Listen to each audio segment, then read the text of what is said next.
everybody. I'm Karen Hartglass. You're listening to It's All About Food. I'm so glad you're joining me. We're going to veer a little differently today. This show is called It's All About Food. And you're going to find out that this program is connected a little bit to food, but we're going to be talking about sleep. And I'm very excited to bring on the author of a new book, Sleepless. Annabel Abbs-Streets is a writer of highly researched, award-winning fiction, as well as both narrative and practical nonfiction. Her nonfiction includes Windswept, Walking the Paths of Trailblazing Women, 52 Ways to Walk, and the Age Well Project. Abbs-Streets also wrote the novels The Joyce Girl, the story of James Joyce's daughter, Lucia, and Miss Eliza's English Kitchen, an international bestseller optioned by CBS Studios. Her work has been translated into more than 30 languages. She lives in London and Sussex with her family. Annabel Abbs-Street, thank you for joining me today. Thank you so much for having me, Karen. I was very surprised reading this book. When your PR person reached out about your book, I had no idea what it was about other than sleep. And I'm all about healthy living, healthy diet. And many people now are talking not only about diet, but lifestyle and how sleep is so important. And I know many people close to me who have trouble sleeping. So I thought, yeah, I want to read this book. And I loved it. And it was not at all what I expected. And there were so many things that resonated with me. I made a lot of notes. We'll see what we can get to. One of the first things that I loved about it is you're a writer, you're an artist, obviously, and you lost your father. And this book came out of grieving to some extent. And that's the beautiful thing about art, is taking something that's difficult and making something beautiful and useful. Yes, I hope so. Oh, definitely. I hope it's useful. Yeah, so I'm sorry for your loss. I know your father died in 2020. And nobody gets out of this world alive. That's what my father used to say. It's something we can't ever plan for. But we do the best we can, because this is part of being a human being on planet Earth. So before we jump into the full book, I kind of want to go to the end just for a moment, because there was a mention about food. So I wanted to start just connecting the dots a little bit. There are times I don't talk about food on this show because it's my show. I can talk about whatever I want, but there are many things that we can imagine as food that aren't necessarily the food that we digest. It was page 417. I'm going to read it. You wrote, anthropologist Richard Wrangham believes that the discovery of fire turned us from primate to Homo sapiens because fire gave us digestible cooked food, enabling us to spend less time chewing and giving us the biological resources to reshape our bodies and brains. But he also argues that cooking over fire marked the beginning of patriarchy. Cooked food was so valuable that women became cooking chattels in need of protectors to ensure their food wasn't stolen by other men. And yes, Wrangham says it was always men. 200,000 years ago, the campfire provided light, warmth, and quick-to-eat cooked food, but it also made women vulnerable. Its smoke and cooking smells alerting men to the possibility and location of food available to be pilfered. Only by surrounding herself with others or by having a strong male protector could women stay safe. You remember writing that paragraph? I do indeed. I do indeed. That his whole book completely struck me, because I'd never thought of our female vulnerability at night. I'd always thought that we were more frightened of being, bodily attacked and raped. But actually what he was saying is it was all about the food. Men came to take the food that we had prepared for our families. And they weren't interested. They weren't interested in our bodies. They just wanted our food. And that sort of blew my mind, really. Right. Feed me. Well, it's not just patriarchy. Unfortunately, the whole hierarchy came out of that too. So we have the whole pyramid of men over women and humans over animals and white over black or different ethnicities over others. And it's not good. No, but it's quite extraordinary, isn't it, to think that something so simple, and Yeah. it was about cooking. Yeah. The heating up of the meat that made it easy to digest so that you could eat it literally on the run was sort of suddenly became fast food. And look at all the change that triggered. Quite extraordinary. Quite extraordinary. And that's why I say it's all about food. You're right. So, I mean, I was enjoying the entire book, and it's a long book. So when I got to page 417 and I thought, oh, it is all about food. Okay, but it is about a lot of other things. So let's jump into Sleepless. You focus on a number of things, and one is the night self. Could you talk briefly about what the night self is and maybe how you discovered it? Yeah, sure. So the night self is the version of ourself that I think anyone who's been awake in the darkest hours of night will be familiar with. Normally, we'd think of that self as, the ruminating, remorseful, regretful, guilt-ridden version of ourselves, and we ponder over things and we go round and round in circles, and it's not a very pleasant experience. And that is definitely an element of the night self. And that had been my night self for a very long time, because I hadn't really slept terribly well for about 25 years. I've had insomnia, sort of mild and manageable insomnia. But when I suffered from this sort of series of bereavements, my father, my stepfather, and the family pet, all in the space of 6 weeks, it was during the first year of the pandemic. So we were all in isolation. And suddenly I was having to look after my two isolated, bereaved mothers who didn't talk to each other, which didn't help, and all of the children. And there was actually another death that I missed out because it was sort of too tragic, really. But my daughter's friend took his own life. So, and that happened all in the same little period of time. So the whole family, we were deeply, deeply traumatized.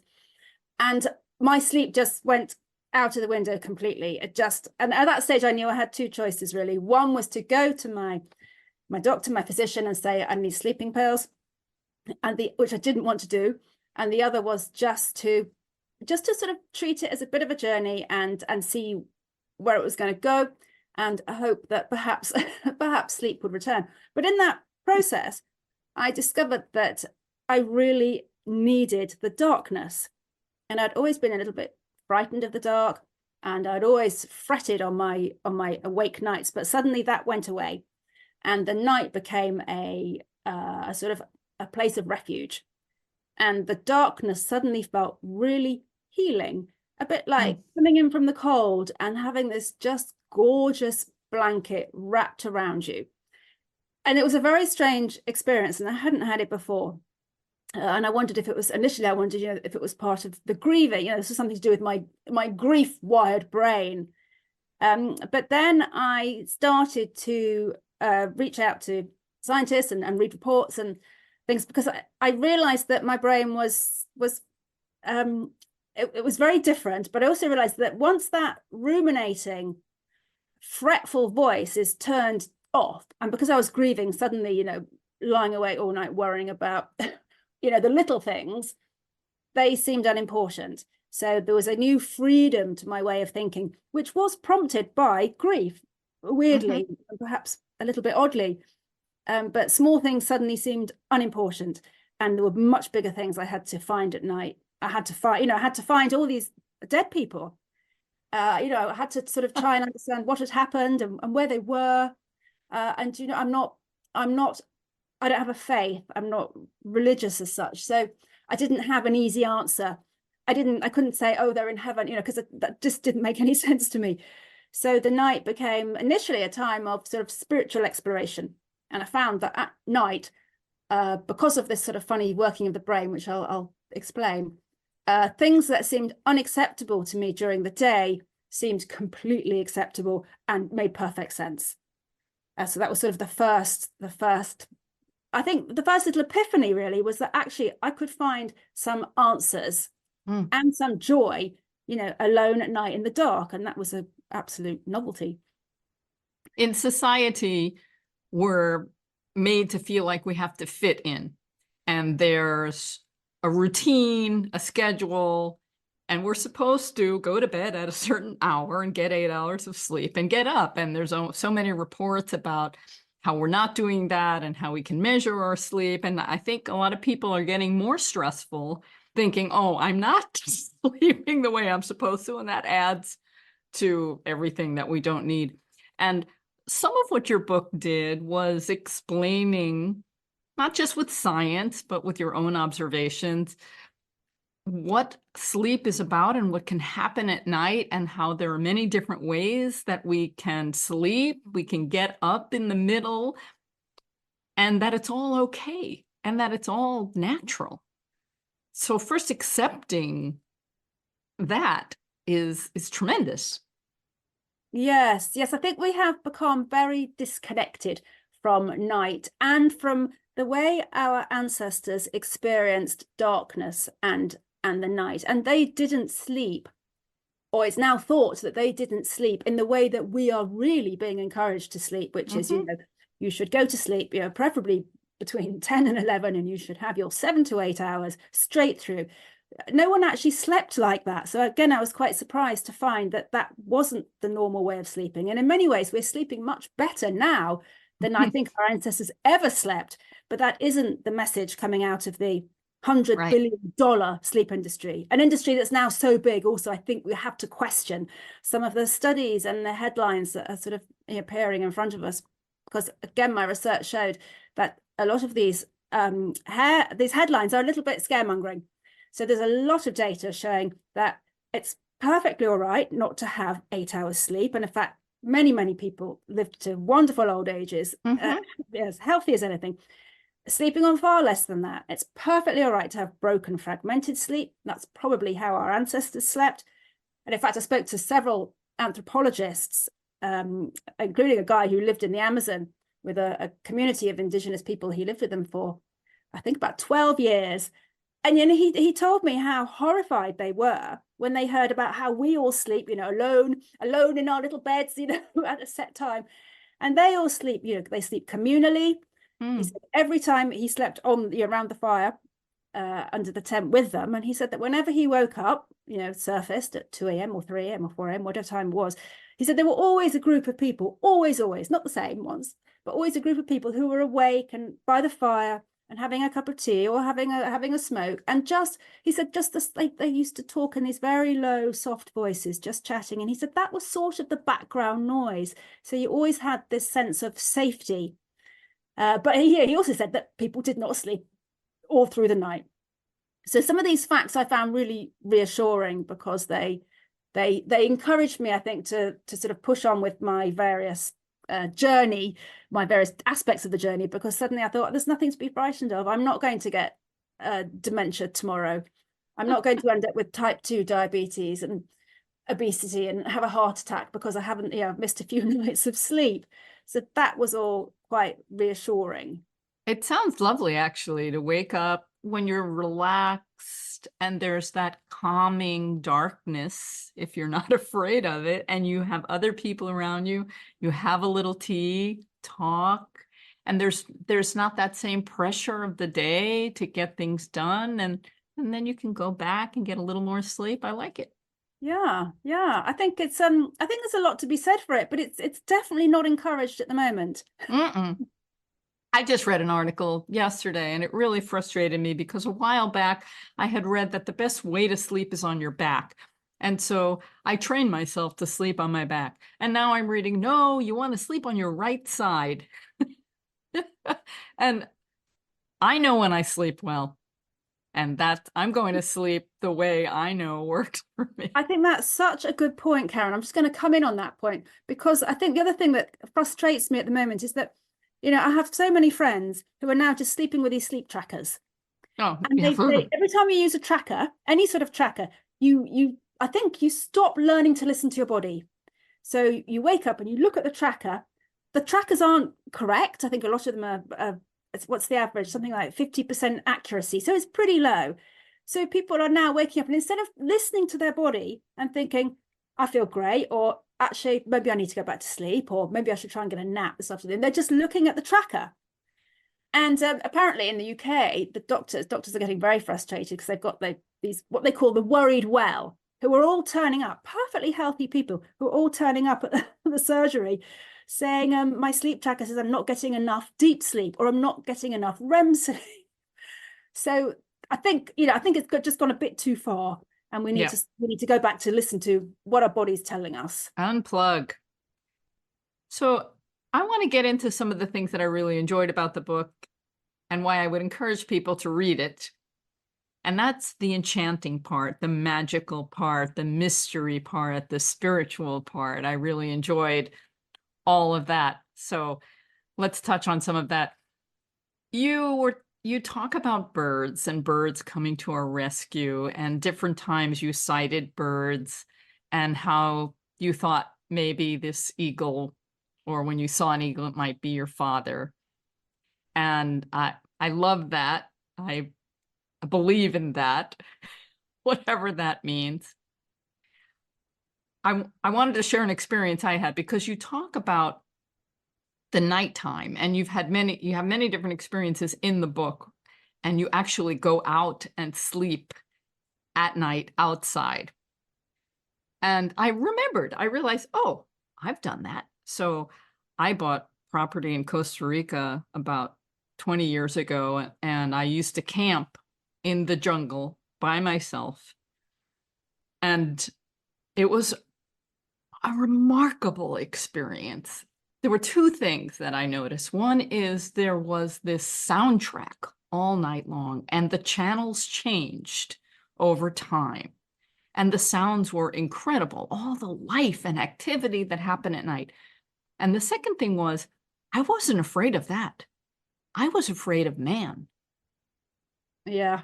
And those things came out in your book. Yeah. It's gosh, I don't know what that says, that we're more afraid of our own kind than anything else. But the magic of sleeping outside actually was a complete revelation to me. It was one of the most extraordinary experiences I've ever had, and such a simple thing. You know, I literally just took this mattress out of my window, and there I was having this sort of, I guess, very powerful, semi-mystical experience just from looking at the stars. Mm-hmm. And from experiencing that other world, because I think, as you sort of indicate, the world at night is very thin. You know what I mean by very thin? You feel as though you could just put your hand straight through and be in another world. I don't think you get that generally during the day, but at night it's there all the time. I was also very surprised when I was doing all the research to find that this was quite normal in the past. Many women slept outside. They all absolutely loved it. It wasn't given really for a woman to sleep outside then, just as it isn't given now. But it felt a real privilege. And all these things, as you say, I became aware of nocturnally migrating birds. I had no idea that huge flocks of birds migrate at night. I thought that was a daytime thing. Yeah, but they take the red-eye flight, right?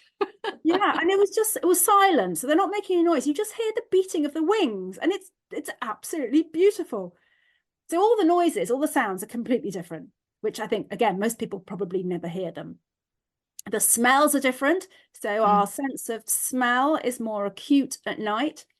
Sounds also travel much further. So one of the things I noticed was I could hear things from much further away. And there's a lot of physics behind that, which I won't bore you with. But all of that just meant you do feel as though you've gone into another world. The other thing I found was that I would fall asleep really easily, really quickly. So sometimes I'd take my mattress out there, and it would be quite early, 8 o'clock or something. I think I'll just lie here for a couple of hours, watch the stars, and then I'll go back into my bed. But then I would just fall asleep. It was incredibly restful and soporific. But the sleep you have is very, I think I call it lacy in the book. So you feel as though you're rising and falling. So you come up out of the sleep quite a lot, because there's all these things happening and little sounds, and then you just look at the stars, and then I'll just drift back. The sleep was very different from indoor sleep, and that really surprised me too. You probably found that as well when you were in the jungle. I've tried it also on my terrace in New York City. It's not the same. No. Because the the human life never stops, and there's too many lights. It's just too bright. It's too noisy, and it's too bright, and it's the wrong sort of light. It's artificial sky glow. I would say don't do that at home. Unless you have a home like, well, you have a place in London and a place in Sussex, and the Sussex place is a little more countrified, so that's where you were sleeping outside.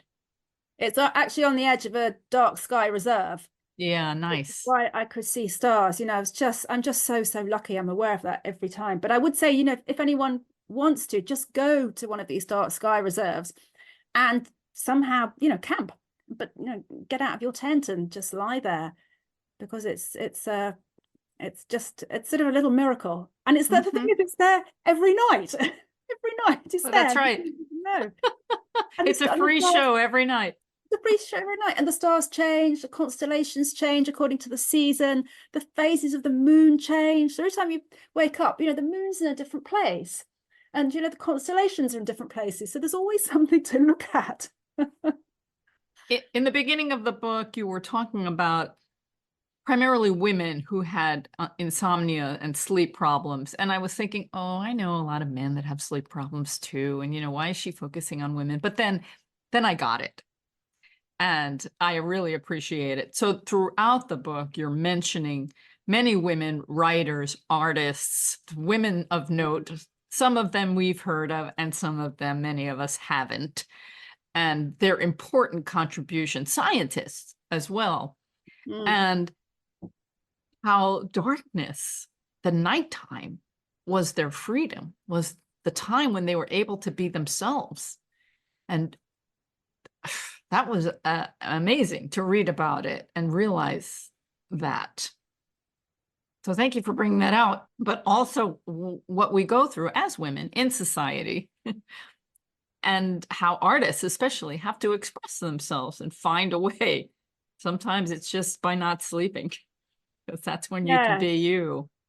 Yes. Well, I think at night, obviously, a lot of the usual daytime sort of stuff falls away. So you do get this opportunity to just do what you want to do. And because people are often asleep around you, which actually is a brilliant thing, because it means you don't think, oh, I'll go and unstack the dishwasher, or I'll do a bit of prepping and cooking for tomorrow. You really don't want to make any noise, because you really do not want to wake anyone up. So that sort of nudges us, I think, into doing things that lend themselves to the quiet.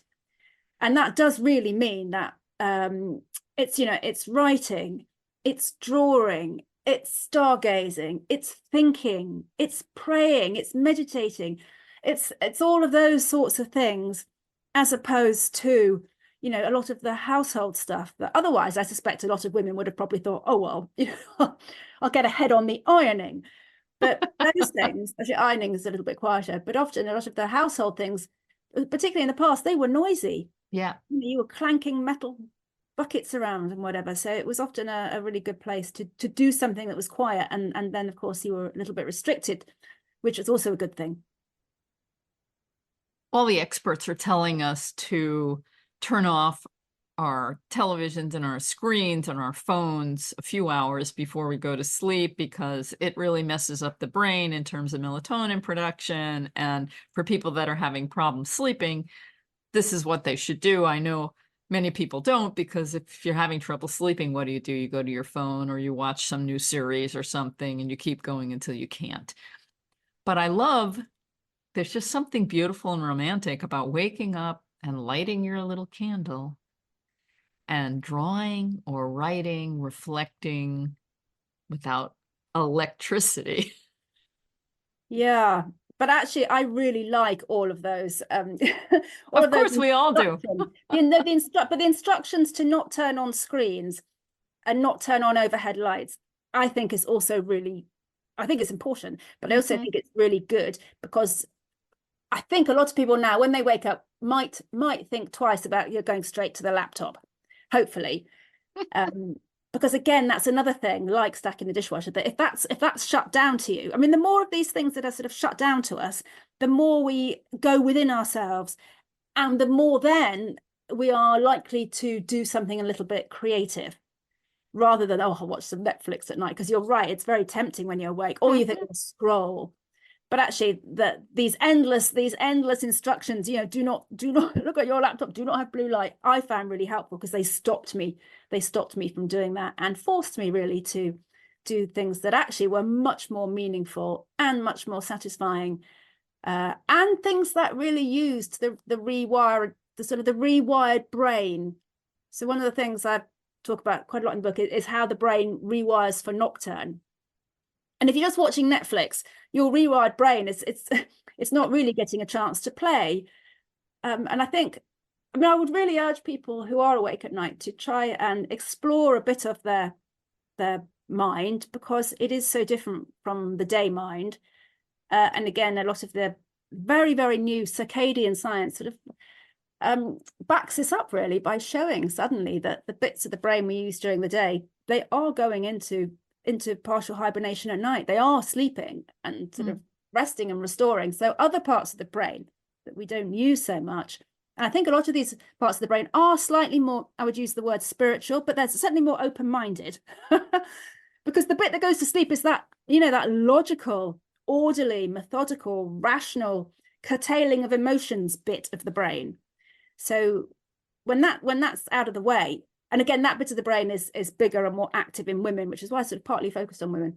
When that bit shuts down, you know, the inner critic, that inner critic we have telling us what we can and can't do is gone.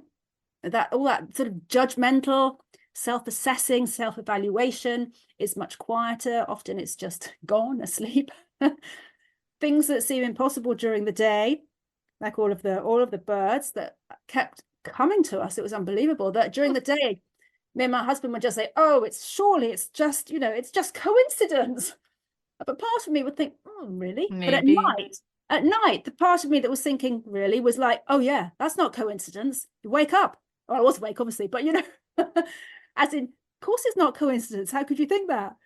So during the day, you're obviously a bit wiser than I am, but during the day, I was certainly much more data-driven, you know, and everything had to make sense and be rational.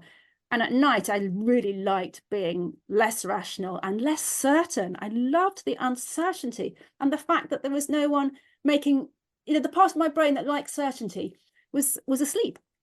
So I could sort of revel in uncertainty, which is something that, and mystery, which is something that probably we all need to do more of. Some of your descriptions and even the scientific explanations of what's happening made me want to stay up more and stay in the dark, and because it just sounded like this delicious magical space where you could be so creative and open-minded, but we do need to sleep, right? We definitely need to sleep. And you know, I still maintain that there is nothing really better than a good night's sleep.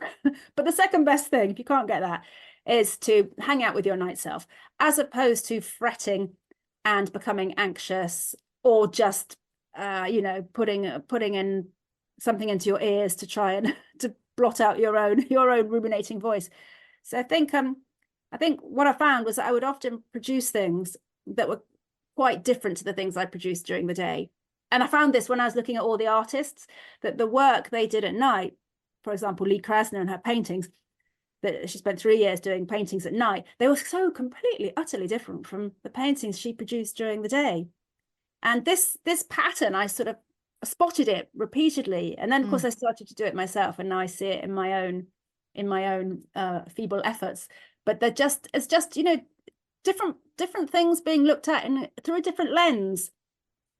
But you're right, we do need to sleep. So I think the ideal perhaps is just to have the odd night like that, preferably where you don't have to get up and be a long distance lorry driver the next day, or something. I'm quite lucky that I work from home, so if I've been up half the night, the next day I can quite often, you know, after lunch go and have a little nap, or I can just push on, but I don't have to worry that I'm about to operate on someone, or that I've got to go and drive. Exactly. You know, I can just sort of lounge around. So I think definitely you have to look at what your what your subsequent day is looking like, and whether you can accommodate any hanging out with your night self. Right. Well, maybe just the idea that it's okay, knowing it's okay, and maybe to revel in it a little bit. Like, yeah, I know I have to get up in the morning. I have things to do, but here I am. I can't sleep. So where can I go with this? What can I discover? And have a little bit of that, what did you call it? Wakeful rest or something like that. Wakeful rest, yeah. Yeah. But the other thing I found was that if I'd had a night, or when I had nights like that, I often didn't feel tired the next day. Whereas when I had nights where I was stressing and getting cross because I couldn't sleep, getting anxious about the next day, anxious that I wouldn't be able to, talk properly on a podcast or give a talk. When I had anxious nights, the next morning I would wake up tired. Of When I course. had nights where I was looking at the stars and I'd written a few lyrics or a couple of poems, first of all, I would often go back to sleep, no problem. And secondly, if I didn't go back to sleep, I didn't feel tired the next day. So some people have asked, who don't quite understand it, I've compared it to, those nights when you go to a really good party, the party's fantastic, and you get home late and you don't get much sleep because you're a little bit wired. But the next morning, you might feel slightly weary, but you're not bone tired. You're still a little bit buzzing, aren't you? But a bit on a high. So my days were often like that after my good nights of swimming and hiking and stargazing.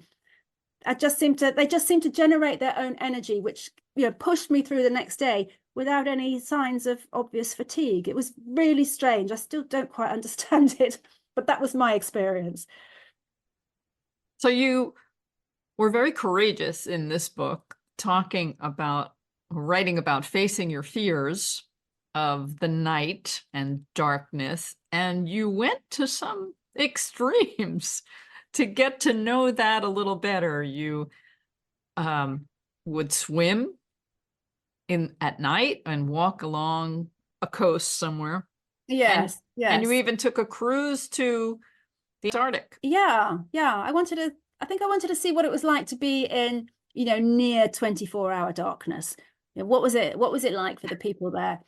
Because I went in in winter, the shortest, where the days were very, very short. So there were, maybe 2-3 hours of light, and the sun never rose. The sun never rose above the horizon. Oh no, you went north, right? You went close. Yes, I went to the Arctic Circle. Yeah, the Arctic Circle. Yeah, the other end.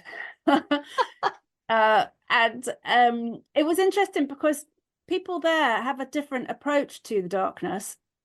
They do use rather a lot of light. I couldn't believe how much light there was. But they also have adapted, I think, to live with these long days of darkness. And they all sort of hibernate a bit. They all sort of go into a sort of hibernation mode. But the other thing I noticed was that they all go out, because they have to. They all go out walking in the dark, climbing mountains in the dark. They treat the dark day, just a little bit like the light day. But they do seem to be more, I'm not sure what the word is, but they're more sort of they were like hibernating bears that would sort of venture out. I mean that in a nice way, but they embraced it and they sort of accommodated it into their lives. Whereas here in the UK, we spend 3 months moaning and complaining and refusing to go out because it's dark at 4 o'clock, so we can't possibly go out.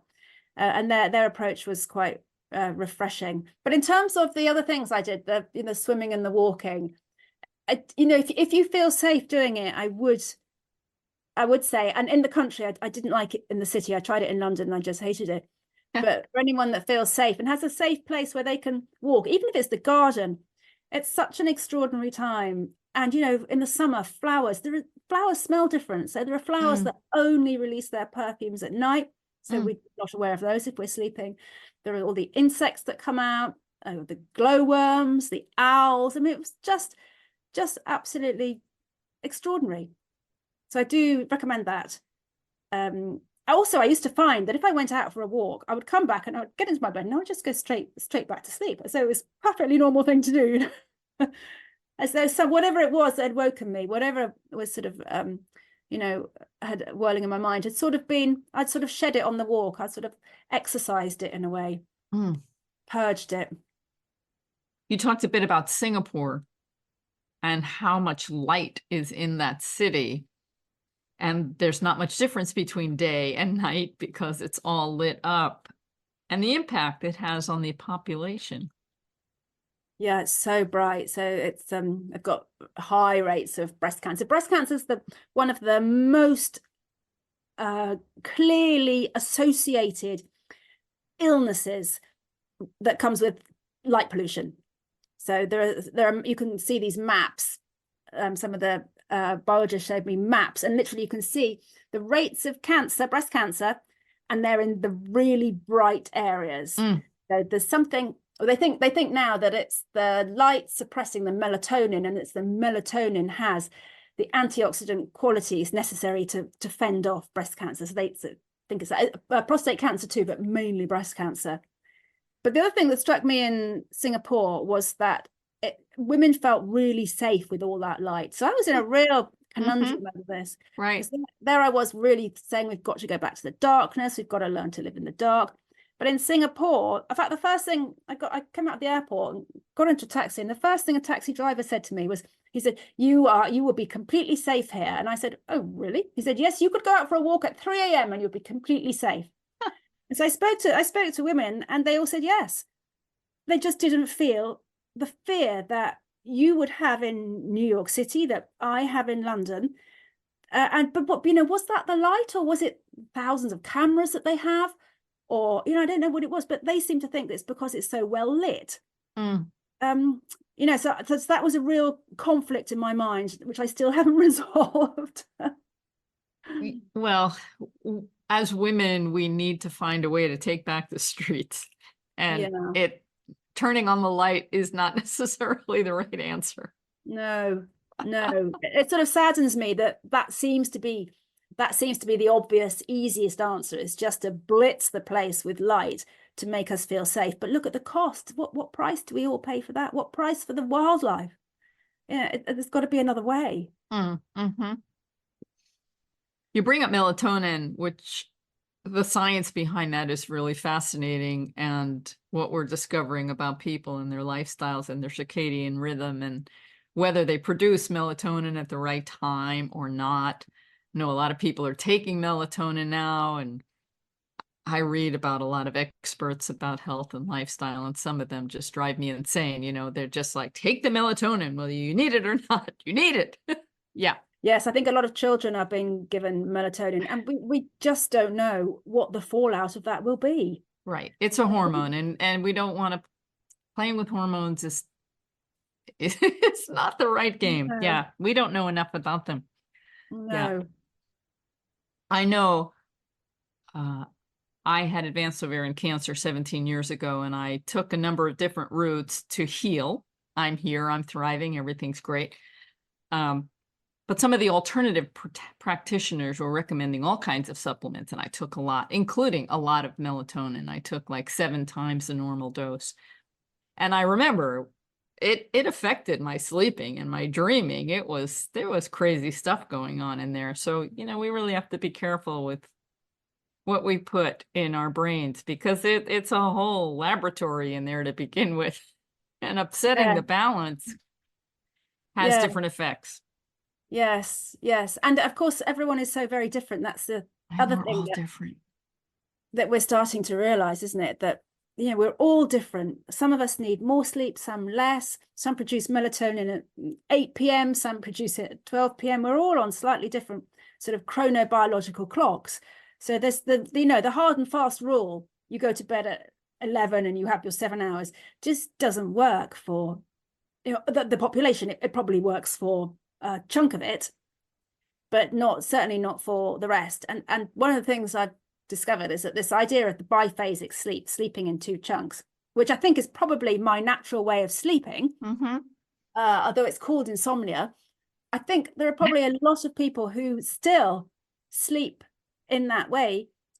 And it was only 300 years ago that Samuel Pepys, the diarist who wrote these extraordinary long diaries, detailed his regular biphasic sleep. He called it sleep number 1, first sleep and second sleep. And after his first sleep, he would often get up, he would go and visit a neighbor for a cup of tea, he would go for a walk, he would do some of his bookkeeping for his business, And then he would go back to bed 2 or 3 hours later for his second sleep. And that was perfectly normal. Lots of people slept like that. And certainly when I was doing my research, I found a lot of women who were using that time to pray. Yeah, there was a lot of praying going on in England in the Middle Ages and beyond, really until the Industrial Revolution, when capitalism really kicks in and suddenly everybody has to be at the mill.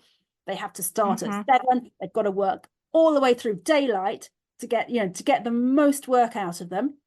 And then they've got to sleep well so that they can work really hard the next day. And that's still really how society operates. So it is desired that we are very productive during the day, which means we must sleep in a certain way. And in fact, sleep really has been completely commoditized. Yeah.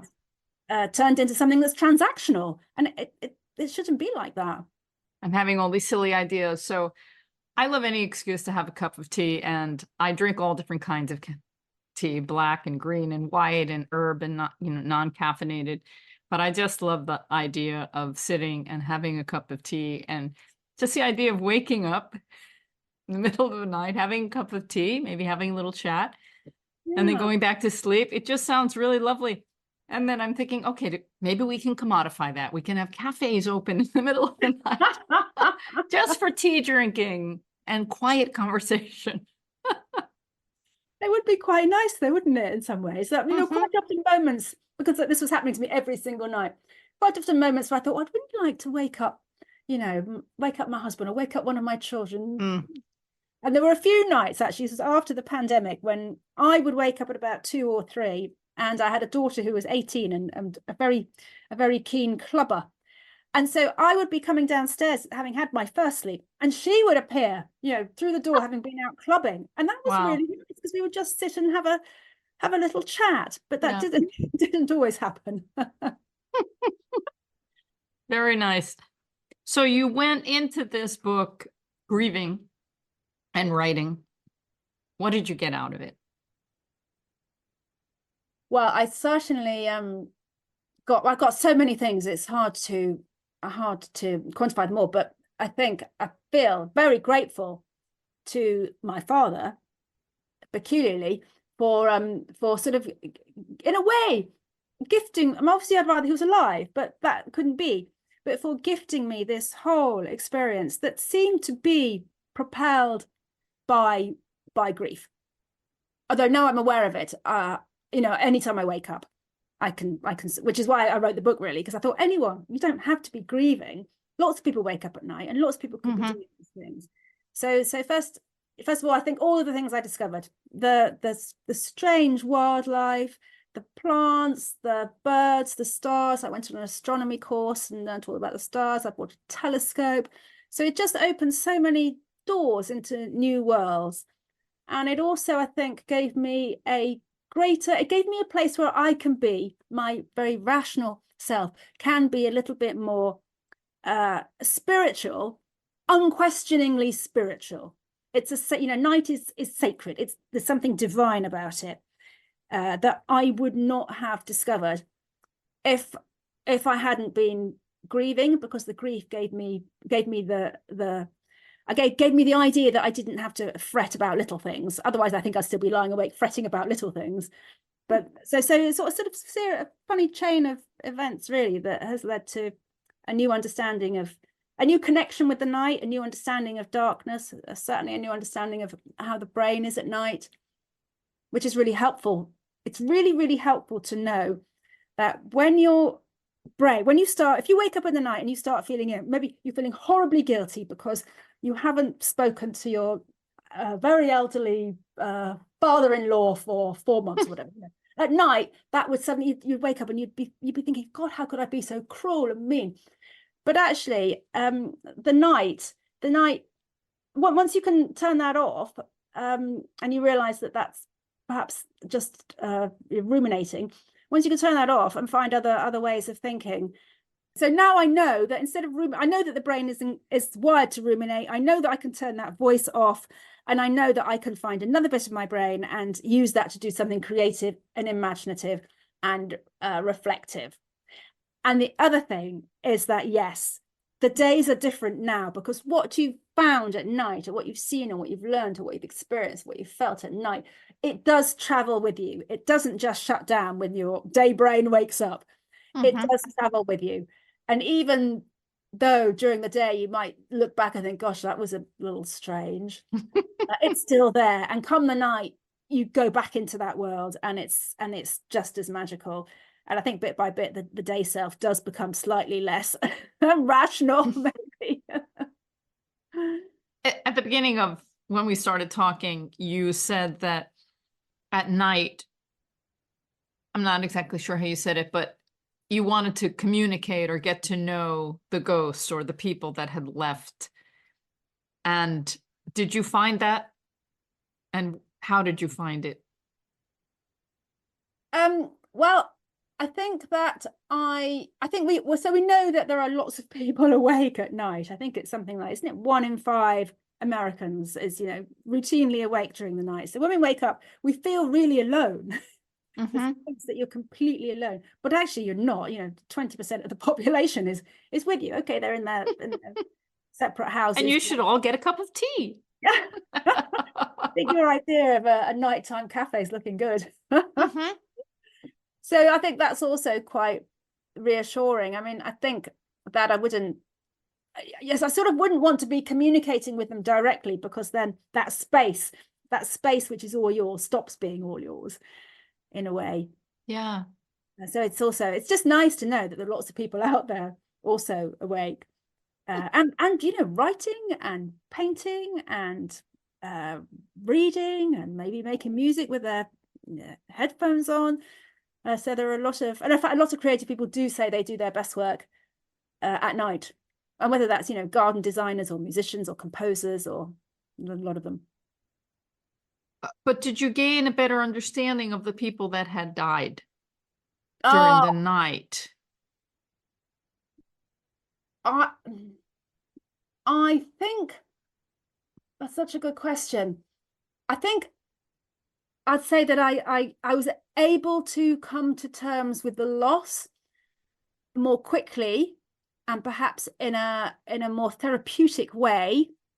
I talk somewhere in the book about the violence of sudden loss, and the night seemed to be a time when I could talk to them without it seeming odd, and I think that just softened the violence of sudden loss.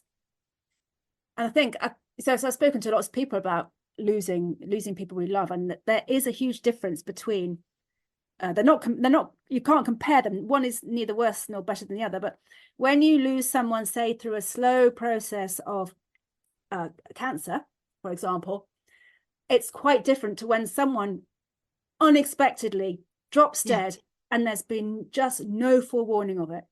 So the two approaches to losing someone are really different. I mean, equally traumatic, but in such different ways.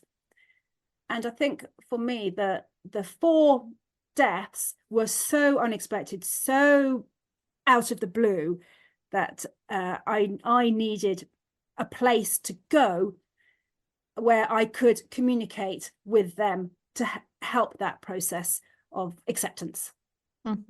That makes sense. Yes, definitely. And the nighttime, when you're feeling most alone, I think, even if there are people around you, it's the opportunity to talk to those who have left. Yeah.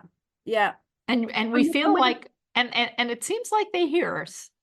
Yeah. A lot of mysterious things happen at night, but we don't, because it's night, we don't desperately try and make sense of them. We sort of accept them. They sort of come with the night. And I really liked the way that my brain was so much more open-minded at night. And I found this in a lot of the people I talk about in the book, that they also felt it's just like being wide open, as though you are as though you are sort of a receiver. You're a receiver of things by night, if that also makes sense. I made a list while I was reading of all the women that you've mentioned in the book, because some of them I wanted to go back to and and learn more about. I definitely want to read Christian Ritter's A Woman in the Polar Night. Oh, such a good book. I think you'd really like it. I think so too. Extraordinary woman. And you said it's never been out of print. No, never. She was an artist. She wrote that one book, never another book. And it's never been out of print. It's really exceptional. So I want to thank you for writing your book and for joining me today. I recommend people with sleep problems that this is a book to read. It might help you feel better and normal about what you're going through. And maybe we don't need to fit into all these things that society is making us believe we need to do. And thank you for that. Thank you for bringing the magic and the enchantment of the night self to waking up at night. Oh, well, thank you so much for reading it and for understanding it and getting it. Thank you. I'll say it again. I really, really enjoyed it. And I was surprised because for this podcast, for example, I read a lot of dry stuff. And this was great to read something that was full of stories, which everyone loves stories, but things that we could relate to and not even realize that we had experienced some of these things. At least I did. And I'm glad that I got to remember some of my own experiences through yours. Oh, good. Well, thank you so much. You're welcome. Thank you for joining me, Annabel Abbs-Streets, and best of luck with your book, Sleepless. Thank you so much. And thank you so much for having me on your show. You're welcome. I wish you a lot of wonderful, restful sleep. Yeah, sleep well. I think that should be my sign off. Sleep well. All right. Sleep well. Very good. All right. Thank you. Take care. Thank you. Bye-bye. I love a good night's sleep. I think just about everyone does. But I also think, as I mentioned in this podcast, we're giving a lot of stress about how we're supposed to sleep. And I learned quite a bit in the book Sleepless about all the different possibilities, the way we can approach a good night's sleep, and how we can approach sleeplessness. And sometimes maybe all we just need is to get up in the middle of the night when we've woken up and have a nice cup of tea. I want to take a moment to talk about Steve Wise. Steve Wise unfortunately passed on February 15th. And I had him on this program 3 times. Stephen M. Wise was founder and president of the Nonhuman Rights Project. You may remember him on this program or hearing about him in other places. I was really delighted to discover him when I read his book, The American Trilogy. It's a profound story about the pig industry in North Carolina. And he connects a lot of dots by going through history of a particular location, Tar Heel. And he talks about the decimation of Aboriginal tribes by Christian settlers, and then talked about a plantation where African American slaves once worked. And now we have the factory farm for pigs, the world's largest slaughterhouse. And he wrote this book in 2009. And you may have seen a documentary or 2 or 3 or read reports, but unfortunately, this is still going on today, where animal agriculture, growing pigs in this particular case in CAFOs, concentrated animal feeding operations. They are housed in these giant warehouses, and pigs are very sensitive to smell, and yet they are forced to live in their own excrement and urine. And then we cannot possibly treat all of that waste that comes out of these poor animals. So there are these giant lagoons, pink lakes of excrement, and the people that live around these have diseases, have illnesses. The air is so foul. And very often on these giant farms, corporate farms of growing pigs, they cannot keep up with all the waste, and so they spray it. There are times when the air is blowing just the right way, and they spray this excrement, and it goes past their own boundaries and onto other people's properties. This was really the first time I read about all of this and had it all come together. It's a profound story. It's still worth reading today. American Trilogy, Death, Slavery, and Dominion on the Banks of the Cape Fear River. And Steve has gone on to do just lots of wonderful work with the Nonhuman Rights Project. And it's kind of hard to believe he's gone. If you have a moment, I've listed on this podcast page the 3 interviews that I had with him on this program. It's all about food. Learn about his work and learn about the ongoing work of the Nonhuman Rights Project. And if you're up at night and you can't sleep, I recommend Annabel Abbs-Streets' new book, Sleepless. Discover Your Night Self. Thanks for joining me, everybody. I'm Karen Hartglass. You've been listening to another episode of It's All About Food. You can find me at responsibleeatingandliving.com. Send me any comments and questions to info@realmeals.org. Everybody get a good night's sleep and have a delicious week.